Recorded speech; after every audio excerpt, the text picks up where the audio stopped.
talk to you a little bit real quick about, I'm sitting at a feeder.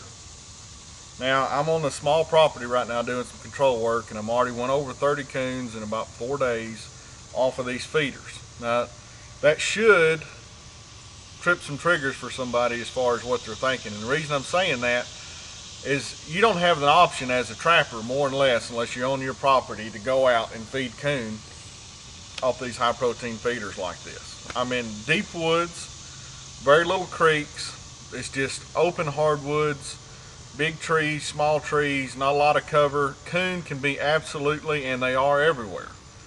And there's no set pattern. I mean, you can find a few more down along the bottoms. You may find a few more right on the ridge top, or you can play games like that, but you're never going to really concentrate coon in a big wooded situation like this. But these feeders do that. There's about 28 feeders on this property. And what you got to think about, now years that coon are high prices, put you out feeders. Now, you don't have to go buy one of these because these are expensive.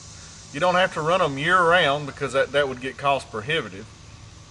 But what you could do is most everybody, or you can get online and look up coon feeder buckets. Coon hunters use them all the time. They're a 5-gallon bucket. They drill a hole in the side. They put a coupling so the rain doesn't get in there. They fill it full of corn and dog food, sweet feed, whatever. And they set them out in the woods. They know where they're at, so a lot of times coons will hang around those. They'll turn their dogs loose and they'll catch their coon.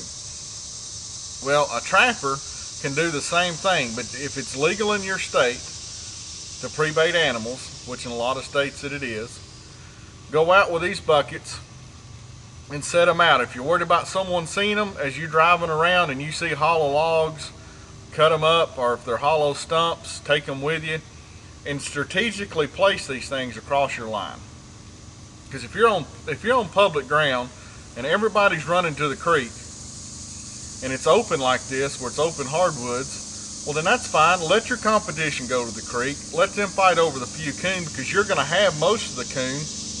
It could be 200, 300, 400 yards away.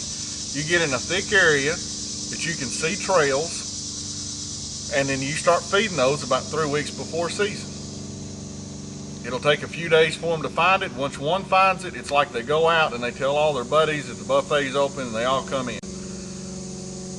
But if you're on your home line, if you're not state hopping and you're on your own line, and you know that there's certain places that ought to hold more coon than they are, or you've got situations where you've got property you can't be on, and you can be on one set of property, set your little feeder stations up around where the coon are going to come to you. Instead of going to the coon and spending all that gas trying to figure out where he's at, let the coon come to you. It's not difficult. It's not a new concept by any stretch. Coon hunters use it more than trappers do.